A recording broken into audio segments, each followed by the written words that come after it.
Hello, JSR में एक नया जो फंक्शनैलिटी ऐड हुआ है उसको हम चेक कर लेंगे बहुत ब्रीफली। ठीक है, और वो पाइप ऑपरेटर है। ठीक है, पाइप ऑपरेटर का सिंबल जो है वो ये, ठीक है, एक पाइप सिंबल है followed by A right angular bracket. काम कैसे करता है? काम बड़ा सिंपल करता है ये इस तरह से। ठीक है, it is equivalent to this, इसके बराबर है, पर आप ये काम कर सकते हो। ठीक है, बढ़िया। अब मुझे कैसे पता कि ये इसके बराबर है? तो इसके लिए, इसको चेक करने के लिए आप ये फंक्शन यूज कर सकते हो, कोट एम्प्टी कार्स, और आपको ये समरी एम्प्टी कार्स रिटर्न करेगा, जो कि ये बता रहा है कि इसी फंक्शन को आप एग्जीक्यूट कर रहे हो अगर ये लिख रहे हो तो कोड कार करता क्या है? कोड फंक्शन करता है, मैंने कोड तो लगा दिया बट कोड का मतलब नहीं बताया। कोड ना प्रोग्रामर के इंटेंट को कैप्चर करता है। फॉर एग्जाम्पल, अगर मैं 2+7 लिखता हूँ 9, तो अब 9 कैसे भी आ सकता है, 8+1 भी आ सकता है, 6+3 भी आ सकता है, 5+4 भी आ सकता है, राइट? इसमें कभी हमको ये नहीं पता चल रहा है कि 9 आया कैसे। तो अगर आप इस 2+7 को भी कैप्चर करना चाहते हो तो आपको इसको कोड करना पड़ेगा। तो प्रोग्रामर के इंटेंट को कैप्चर करता है। अच्छा, इसको और देखना चाहते हो ये किस तरह का ऑब्जेक्ट है, तो ये बेसिकली कॉल ऑब्जेक्ट होता है। क्यों कॉल ऑब्जेक्ट है? क्योंकि इसके अंदर प्लस सिंबल पड़ा हुआ है। इस कॉल ऑब्जेक्ट को, इसको और भी बहुत तरीके देखने के लिए, बट अगर कोई थर्ड पार्टी लाइब्रेरी यूज नहीं करते हो तो आप इसको इस तरह से देख सकते हो, एज डॉट लिस्ट। तो दिख जाएगा आपको पहला ऑपरेटर जो है यहाँ पर प्लस सिंबल है, दूसरा पहला ऑपरेंड है, फिर एक दूसरा ऑपरेंड है। तो इससे ये पता चल रहा है कि जो पहला इसका पैरामीटर वो एक कॉलर है, एक तरह का फंक्शन है। तो इसीलिए ये जो ऑब्जेक्ट का क्लास होता है वो कॉल क्लास होता है। ठीक है ना? तो कोड हमेशा कॉल क्लास दिखाता है। ठीक है, चलो, तो कोड हमेशा इंटेंट, प्रोग्रामर के इंटेंट को कैप्चर करता है। ये हमको बात समझ में आ गई। इसको हम मेटा प्रोग्रामिंग में और एक्सप्लोर कर लेंगे, डोंट। तो ये यहाँ पर इंटेंट कैप्चर करके बता रहा है कि क्या हो रहा है, यहाँ पर ये चीज़ हो रही है। इसी को अगर आपको इवेल्युएट करना हो, मान लो ये इंटेंट कैप्चर करना है, अब इसको इवेल्युएट करना है, तो हम इसको इवेल्युएट भी कर सकते हैं यहाँ से इवैल फंक्शन के थ्रू। सेम रिजल्ट जो पहले वाले रिजल्ट से है, बट ऑफ कोर्स ये आप इस तरह से लिखोगे नहीं, ये बस समझने समझाने के लिए कि ये चीज़ क्या रिटर्न कर रही है और उसको अगर इवेल्युएट करना है तो क्या करना है। तो ये जो ऑप्शन है ये समझने समझाने के लिए, इसको रियल लाइफ में यूज मत करना, रियल लाइफ में आप इसको कुछ ऐसा यूज करोगे। ठीक है, ये क्लैरिटी मिल गई मुझको, बढ़िया। अच्छा, अगर ये चलता है तो क्या ये भी चलता होगा?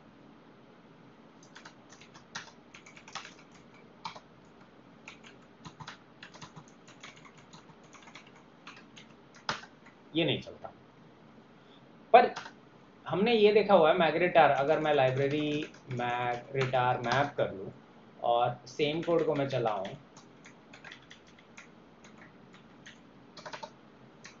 तो ये चलता है। तो फिर इसमें क्या कमी है? तो बेस आर थोड़ा सा इतना ज़्यादा सिंपल नहीं है, कुछ कुछ चीज़ें बेस आर में थोड़ी सी वैसी हैं, बट ठीक है। इसको समझने के लिए हम क्या कहते हैं कि इसके अंदर एक और इन्फॉर्मेशन हमको ऐड करनी पड़ेगी। ये पाइप की फंक्शनैलिटी में कुछ एडिशनल इन्फॉर्मेशन डालने के लिए आपको क्या करना पड़ेगा? तो मैंने थोड़ा इंटरनेट पे रिसर्च किया और मुझे रियलाइज़ हुआ कि ये भी एक चीज़ है। ठीक है,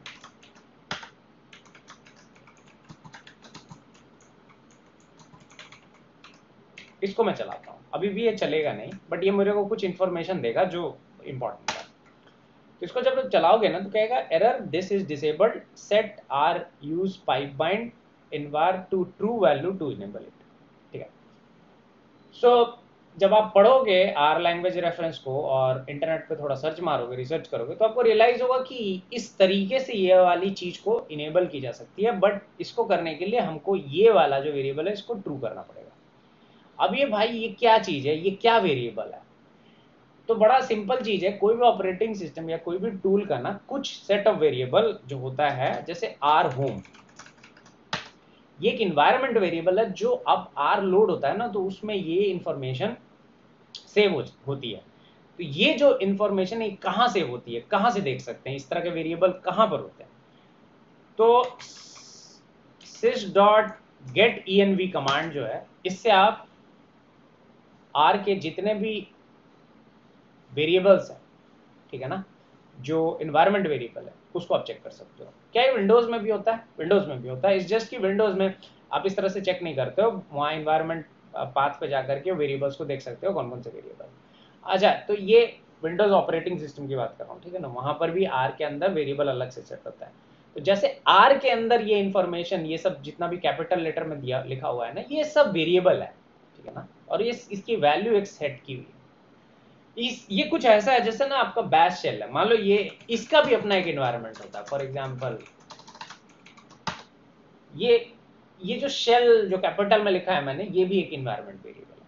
और क्या एनवायरनमेंट वेरिएबल हो सकते हैं? यूजर कौन सा, इस तरह के और हजारों लाखों वेरिएबल पड़े हुए हैं शेल के अंदर। तो इसी तरह आर के अंदर भी बहुत सारा ऐसा वेरिएबल होता है जो आर के साथ आता है। जब आप आर लोड करते हो तो ये इन्वायरमेंट में पड़े होते हैं, ये आपको पता नहीं होता, यूजर को पता करने की जरूरत भी नहीं होती। तो मुझको ये वार्निंग ये कह रहा है, या मुझको ये एरर ये कह रहा है, वार्निंग नहीं है, एरर है, माय बैड, कि ये वेरिएबल को आप सेट कर लो। तो इसको सेट कैसे करेंगे?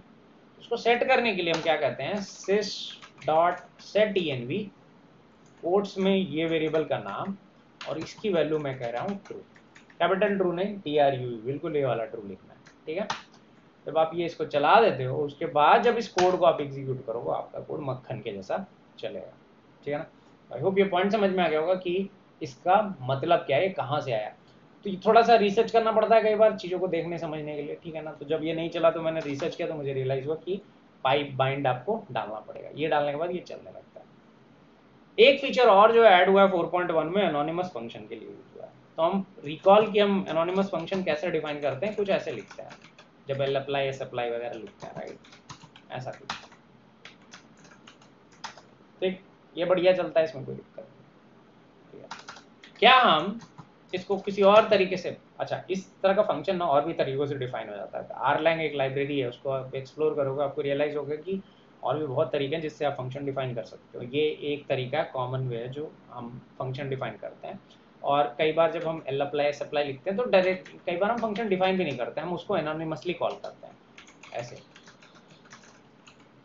मैं एक बस बहुत ही घटिया सा एग्जांपल ले रहा हूँ, बट इंटेंट क्लियर कर देगा मेरा कि ये चीज़ हो रही है, बात समझ में आ रही है कि ये ऐसे काम कर रहा है, ओके। तो ये बढ़िया है, एल अप्लाई C12 लिख करके इस तरह से आप काम कर सकते हो, ये चल जाएगा, ठीक है ना। तो यहाँ पर ये जो फंक्शन है ना, ये एनोनिमस फंक्शन, ठीक है। इस तरह से जब लिखते हैं, जब फंक्शन का कोई नाम नहीं होता, तो आर, बेस आर के अंदर इसी एनोनिमस फंक्शन को डिफाइन करने का एक दूसरा तरीका भी आ गया है। बस यही यही है इसका कहानी। तो मैं बस एक लिख करके आपको दिखा दे रहा हूँ।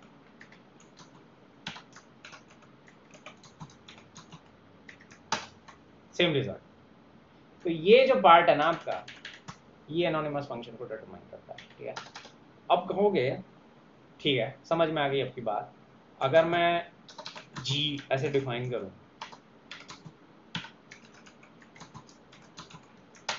ठीक है, और मैं इसको चलाऊं ऐसे, तो क्या ये चलेगा? हाँ चलेगा। सो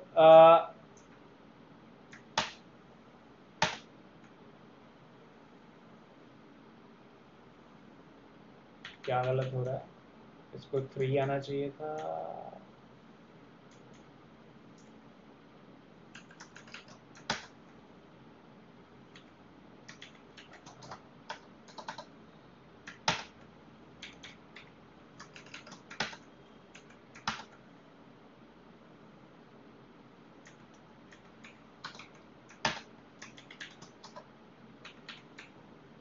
मैंने यहाँ पर एक्स बोल दिया ठीक है। इजीली रिजल्ट मुझे समझ में नहीं आ रहा था क्यों ऐसा हो रहा है। एनीवेज, कई बार हो जाता है, नजरें धोखा खा जाती है। तो मैं ऐसे 1 लिख रहा था, इसलिए 1 ही रिटर्न कर रहा था, बट इंटरेस्टिंगली प्लस साइन को इग्नोर नहीं कर रहा था। एनीवेज, सो ये एनोनिमस फंक्शन इस तरह से भी काम करेगा, ठीक है ना। तो ये आप बहुत सारे एग्जांपल इसका देख सकते हो। और क्या एग्जांपल कर सकते हो? अच्छा, एक इंटरेस्टिंग चीज मुझे करते करते ये समझ में आई जब मैं इसको प्रैक्टिस कर रहा था कि हम ऐसा नहीं कर सकते, ये नहीं चलता। अच्छा, एक और चीज नहीं चलती, ये भी नहीं चलता, ठीक है। और देखो एग्जैक्टली सेम एरर है, ठीक है। Function not supported in RHS call of pipe, ये काम नहीं करता, ठीक है ना। तो ये चीज ध्यान रखना, आप इस तरह से काम नहीं करवा सकते। आपको अगर ये करना है तो पहले से ही फंक्शन डिफाइन होना चाहिए। यहाँ पर ये इस तरह से काम नहीं करेगा, ठीक है ना। तो ये कह भी रहा है कि ये इस तरह से काम नहीं करेगा। अच्छा, अगर आप फिगर आउट कर पाते हो कि इस तरह से कैसे काम करवा पा रहे हो तो आप you let me know, but मैंने जितना भी अपना रिसर्च किया उसमें मुझे ये, मैं इसको कभी भी इस तरह से काम करवा नहीं पाया, मुझे नहीं लगता ये पॉसिबल है, और ये कह भी रहा है कि कॉल टू पाइप में इस तरह का काम आप पॉसिबल नहीं है, और ये नॉर्मली जो नॉर्मल फंक्शन है उसके हिसाब से भी काम नहीं करता। But what about magnetar pipe, क्या हमने कभी ये देखा है कि ये काम करता है कि नहीं? सो इनवैलिड फॉर फंक्शन, तो ये काम भी नहीं करता। हाउएवर आप जैसे मैग्नेटार पाइप को अगर मैं इस तरह से कॉल करूं तो ये काम करता है। तो ये चीज़ बहुत इंपॉर्टेंट है कि इस तरह से फंक्शन डिफाइन नहीं करना है, मतलब अगर आपको एनोनिमस फंक्शन कॉल भी करना है तो आप इस तरह से इन प्लेस पाइप पे नहीं लिख सकते, ये चीज़ ध्यान रखना, ये पॉसिबल नहीं है। ठीक है, सो अच्छा, तो अब कहोगे कि ठीक है तो फिर क्या पॉसिबल है, मतलब इसको अगर मुझे करना ही है इस तरह से तो क्या कर सकते हैं?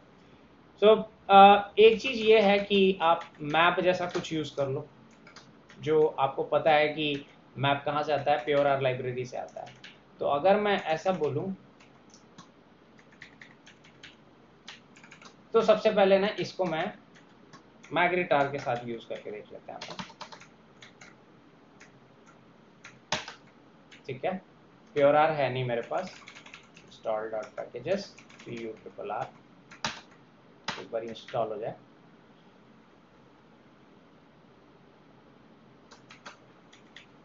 ठीक है, प्योर आर आ गया, तो ये बढ़िया 5+1 6 आ रहा है। ठीक है, तो ये प्योर आर मैप इस तरह से काम करता है, आप डायरेक्टली नहीं यूज कर सकते। तो अब हम बेस आर पाइप को भी यूज करके देख लेते हैं।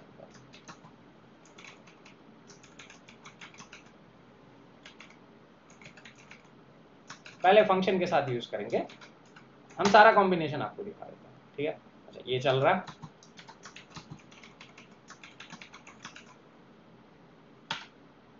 अच्छा, इसको जो नॉर्मली प्योर आर वे है वो ये है, राइट, ये सबसे अच्छा तरीका है।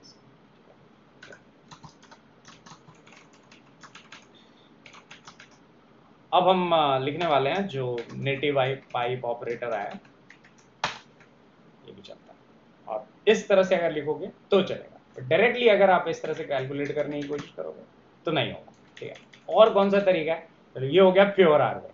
क्या इसको हम बी अप्लाई वगैरह से यूज कर सकते हैं? मतलब ट्राई कर लेते हैं, है ना। सो एल अप्लाई,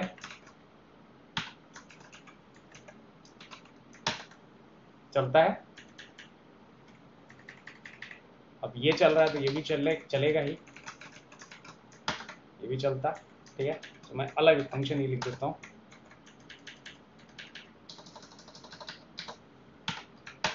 ठीक है ना, तो हमको ये समझ में आ गया कि अगर मुझे ये चलाना है ना तो मुझे इसको एल अप्लाई वगैरह में रैप करना पड़ेगा, तब जाके मेरा काम हो जाएगा। ठीक है, तो आई होप ये पॉइंट क्लियर हो गया होगा कि बेस आर का पाइप कैसे काम कर रहा है और एनोनिमस फंक्शन का ऑपरेटर कैसे काम कर रहा है।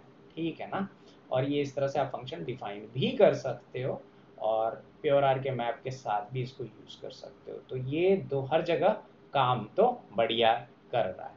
ठीक है ना, तो आई होप ये पॉइंट क्लियर हो। मेक श्योर हर चीज़ अपडेटेड होना चाहिए आपका 4.1 के हिसाब से, पैकेजेस और लाइब्रेरीज अपडेटेड होनी चाहिए, तभी सब कुछ ठीक चलेगा। हो सकता है वर्जन कॉन्फ्लिक्ट हो तो उसकी वजह से कुछ चीज़ें फट जाएँ, क्योंकि नया नया बिल्कुल आया सब कुछ ये।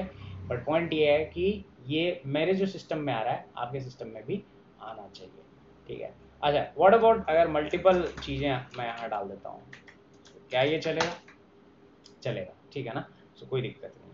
सो पॉइंट ये है कि आई होप ये पाइप ऑपरेटर का ऑपरेशन समझ में आ गया हो, आपको एनोनिमस फंक्शन का फंक्शनैलिटी समझ में आ गया हो, आपको ये भी समझ में आ गया होगा कि अगर मेरे को इस तरह का जो मैग्नेटार में जो इन्फॉर्मेशन इस तरह का होता है वो अगर पास करना हो तो कैसे पास करना है, उसके लिए फिर ये वाला ऑप्शन आपको इनेबल करना पड़ेगा।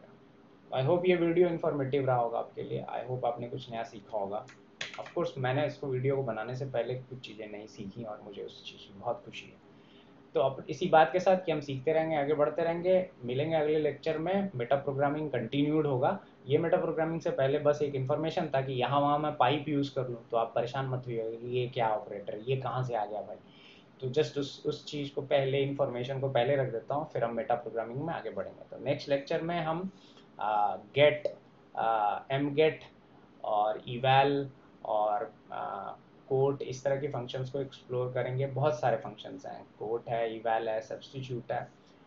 ये पहले बेस आर के जितने भी फंक्शंस हैं ये नॉर्मली हम कवर कर लेंगे। उसके बाद हम आर लैंग लाइब्रेरी को थोड़ा एक्सप्लोर करेंगे और उसमें मेटा प्रोग्रामिंग का क्या क्या फंक्शन है। वो तो बहुत ही वास्ट लाइब्रेरी है, उसके अंदर बहुत सारा इंफॉर्मेशन जो है सेव किया हुआ है, तो वो उसको भी हम देखेंगे, ठीक है ना।